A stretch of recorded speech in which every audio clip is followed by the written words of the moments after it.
Bismillahirrahmanirrahim. Assalamualaikum warahmatullahi wabarakatuh. Selamat datang di tutorial farmasi fisika dengan judul penentuan viskositas larutan Newton dengan viskosimeter Oswald bersama saya, apoteker Cynthia. Baik, tujuan dari praktikum ini adalah yang pertama, mempelajari cara penentuan viskositas larutan Newton dengan alat viskosimeter Oswald. Yang kedua, mempelajari pengaruh kadar larutan terhadap viskositas suatu larutan. Dasar teorinya, secara fisika, viskositas dapat didefinisikan sebagai rasio perbandingan antara gaya gesek dengan kecepatan gesek suatu zat. Viskositas adalah suatu pernyataan tahanan dari suatu cairan untuk mengalir. Makin tinggi viskositasnya, maka makin besar tahanannya. Suatu zat dikatakan termasuk sistem Newton jika tunduk pada hukum Newton tentang aliran hukum Newton 1 yang menyatakan bahwa kenaikan gaya gesek akan menyebabkan kenaikan kecepatan geser yang proporsional atau sebanding.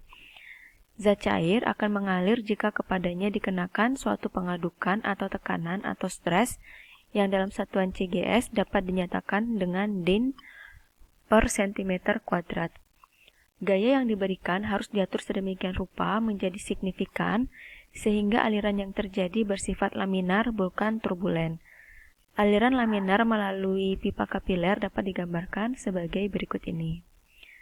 Ini merupakan gambar aliran laminar zat cair dalam suatu pipa kapiler ya. Oke. Kemudian pada pipa kapiler, gaya yang bekerja menyebabkan terjadinya aliran adalah gaya berat zat cair. Seandainya tekanan dari gaya tersebut dinyatakan dengan shearing stress atau tekanan gesek sama dengan F per A dan kecepatan gesek atau shearing rate adalah dV per dx, untuk zat cair yang memiliki sifat alir Newton, hubungan tersebut dapat dinyatakan dengan VA ya sama dengan dV per dx atau V per A sama dengan N dV per dx ya, dimana N itu adalah viskositas atau koefisien viskositas. Jika hubungan ini dinyatakan dengan suatu grafik ya dapat dilihat pada gambar berikut ini ya, dimana inilah dV per dx-nya dan ini adalah V per A-nya ya. Ini seperti kita bahas pada pertemuan sebelumnya tentang rheologi ya, dimana ada gambar cairan Newton dan cairan non Newton ya. Kemudian pada gambar ini dapat diketahui bahwa semakin besar angka arahnya atau slope-nya, maka makin rendah viskositas atau viskositas cairannya. Zat cair tunggal serta larutan yang berukuran molekulnya kecil, misalnya sirup seperti itu, memiliki tipe aliran Newton. Adapun hubungan antara kadar zat dengan viskositas larutannya dapat dinyatakan dengan persamaan Arrhenius ini, di mana N sama dengan N0 dikali E pangkat KC ya, dimana N dan N0 berturut-turut adalah viskositas larutan dan viskositas pelarut. K adalah satu ketetapan dan C adalah kadar larutan ya.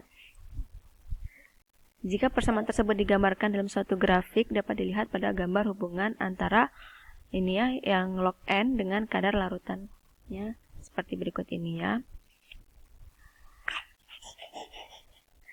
Nah, ini gambar sebelumnya adalah hubungan antara log N dengan kadar larutannya. Faktor lain yang dapat mempengaruhi viskositas adalah suhu. Hubungan ini dapat dinyatakan dengan persamaan Arrhenius seperti berikut ini ya. Di mana N adalah A dikali E pangkat E per RT ya. Di mana A adalah suatu tetapan, E adalah energi aktivitasnya, R adalah tetapan gasnya, dan T adalah dalam suhu dalam K atau konstanta ya. Kemudian pengukuran viskositas. Untuk menentukan viskositas cairan Newton dapat digunakan semua alat pengukur ya, termasuk viskosimeter Stormer dan juga viskosimeter Oswald dan lain-lainnya. Nah, ini adalah contoh alat gambar dari alat viskosimeter Oswald ya. Nah, pada percobaan kali ini kita akan menggunakan alat ini ya, viskosimeter Oswald.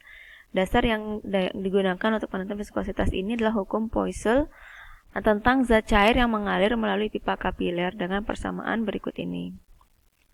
Ya. V sama dengan PR pangkat 4 dikali TP per 8 ln ya. Atau ln ya, atau N-nya adalah PR pangkat 4 TP per 8 dikali LV ya. Dimana R adalah jari-jari pipa kapiler, L adalah panjang pipa kapiler, V adalah volume zat cair, P adalah tekanan yang bekerja pada zat cair, T adalah waktu yang diperlukan untuk mengalirkan volume V zat cair melalui pipa sepanjang L ya. Jadi nanti kita akan masukkan alatnya ke dalam cairannya ke dalam viskosimeter Oswald ini. Karena sukar untuk membuat pengukuran yang teliti atau akurat dari jenis jari-jari tube atau alat tersebut biasanya diukur atau kalibrasi dengan suatu cairan yang telah diketahui viskositasnya, misalkan air ya. Oke. Karena digunakan tube yang sama untuk mengukur keduanya, maka rumus ini bisa disederhanakan menjadi NU per NK sama dengan PU dikali TU dibagi dengan PK dikali dengan TK, di mana U adalah tidak diketahui atau unknown atau zat yang akan kita cari viskositasnya, sedangkan K adalah yang diketahui atau known yang sudah diketahui viskositasnya, misalkan contohnya pada air ya. Dan karena tekanan yang menekan cairan melalui tuba sesuai dengan keadaan gravitasi dan berbanding lurus dengan kerapatan cairan, maka bisa kita ganti dengan kerapatannya ya.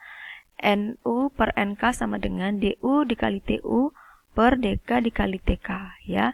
Atau nanti yang kita carikan yang unknown-nya ya, maka NU sama dengan NK dikali DU kali TU per DK dikali dengan TK. Maka nanti rumus yang kita gunakan bisa menggunakan rumus yang ini atau bisa juga menggunakan rumus kerapatan ya. Alat dan bahan yang digunakan adalah yang pertama pipet volume 10 ml, gelas ukur 25 ml, Erlenmeyer, viskosimeter Oswald, karet pompa, pignometer, neraca miligram, dan termometer suhu kamar. Untuk bahan yang digunakan adalah air suling, kemudian larutan gula 1%, 2%, 3%, dan 4% ya.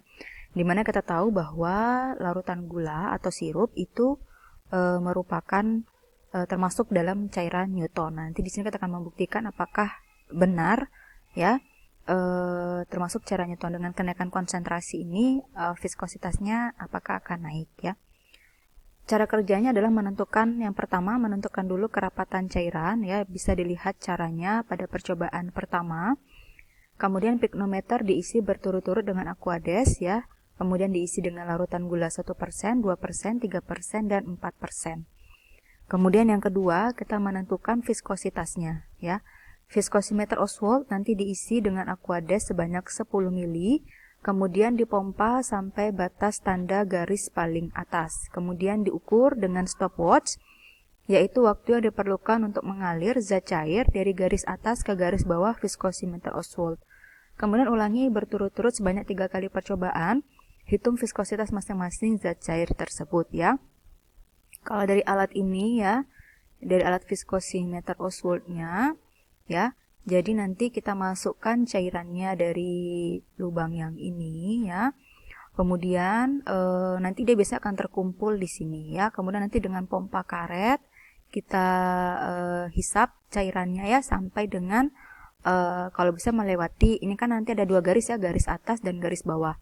Nanti kita pompa sampai dengan dia melewati garis yang atasnya ya. Kemudian kita cabut karetnya, kemudian kita siapkan stopwatch-nya. Stopwatch ini kita start ketika cairannya itu berada di garis pertama ya. Kemudian kita hentikan stopwatch-nya ketika cairannya melewati garis yang kedua ya. Maka waktu yang dibutuhkan ketika dia mengalir dari garis pertama ke garis kedua itulah yang kita hitung waktunya ya. Kemudian itu nanti akan menjadi T-nya, nilai T-nya dalam satuan detik ya. T untuk air dan kemudian nanti kita lihat juga T untuk larutannya ya. Jangan lupa diulangi 3 kali percobaan ya. Nah, kemudian nanti kita isi di lembar hasil percobaan ini ya. Pigno kosong bobotnya berapa ya, kemudian bobot nanti pigno dengan air ya itu berapa bobotnya ya, bobot zatnya nanti dikurangi ya. pikno kosong dikurangi dengan pikno plus air, maka bobot zatnya adalah yang di sini ya. Kemudian hitung nilai kerapatannya, kemudian dicatat waktu mengalirnya berapa ya, sampai dengan 3 kali nanti ya, berarti nanti di sini adalah nilai rata-ratanya ya. Kemudian dihitung nanti viskositas cairannya. Begitu juga dengan zat A, B, dan C ya. Zat A, B, C ini nanti yang 1%, 2%, 3%, dan 4%. Kemudian nanti kita buat grafiknya ya. Apakah dengan kenaikan konsentrasi gitu ya, kerapatannya juga akan meningkat, dan viskositasnya apakah juga akan meningkat pula ya. Oke, kita sekarang coba ke contoh perhitungannya ya.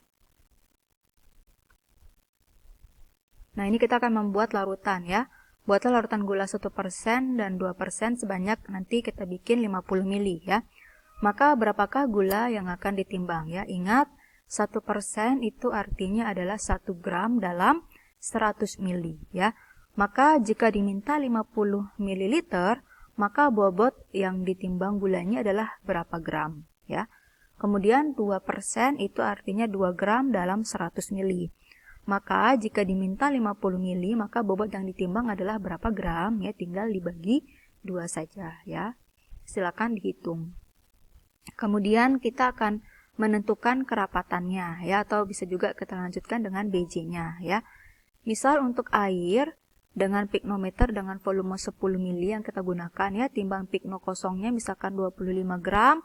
Kemudian pikno plus air adalah bobotnya 34,9 gram, maka bobot airnya adalah 34,9 gram dikurangi dengan 25 ya, sama dengan 9,9 gram ya. Oke, ini salah ya. Kemudian kerapatan airnya adalah, ingat ya, rumus kerapatan adalah gram per volume piknometer, yaitu gramnya adalah 9,9 dibagi 10 mili sama dengan 0,99 gram per mili untuk kerapatan airnya ya. Kemudian BJ airnya adalah kerapatan zat dibagi dengan kerapatan air, maka 0,99 gram dibagi dengan 0,99 gram sama dengan 1 ya. Silakan dicek di literatur apakah benar BJ air masuk dalam rentang 1 ini ya. Kemudian untuk yang gula 1% ini misalnya ya, dengan piknometer dengan volume 5 mili yang kita gunakan misalnya ya. Timbang pikno kosong misalkan 20 gram, pikno plus gula 1%-nya adalah 28 gram, maka bobot gulanya adalah 28 dikurangi 20 sama dengan 8 gram. Kemudian kerapatan gula 1%-nya adalah gram per volume pikno, yaitu 8 gram dibagi dengan 5 mili sama dengan 1,6 gram per mili. Maka BJ gulanya adalah kerapatan gula 1% dibagi dengan kerapatan air yang sudah kita hitung tadi ya, yaitu 1,6 gram dibagi dengan 0,99. Hasilnya adalah 1,62. Silakan dicek literatur apakah benar ya BJ gula untuk 1% itu masuk dalam rentang ini ya.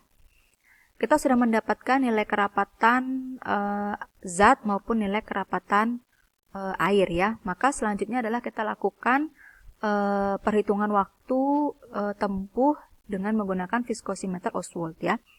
Zat dipompa sampai melewati garis atas pertama, siapkan stopwatch ya. Kemudian start stopwatch-nya ketika zat melewati garis atas pertama dan stop ketika melewati garis bawah kedua. Ulangi 3 kali percobaan untuk masing-masing zat dengan alat yang sama, kemudian kita hitung rata-rata waktu yang dibutuhkan ya. Misalkan waktu pertama 10 detik, waktu kedua 11 detik, waktu ketiga 10 detik, maka kalian hitung rata-ratanya ya. 10 ditambah 11 ditambah 10 sama dengan berapa dibagi 3 gitu ya. Kemudian kita hitung ya nilai viskositas larutan Newtonnya ya. Dimana tadi viskositas unknown sama dengan viskositas K dikali DU dikali TU dibagi DK dikali dengan TK-nya ya.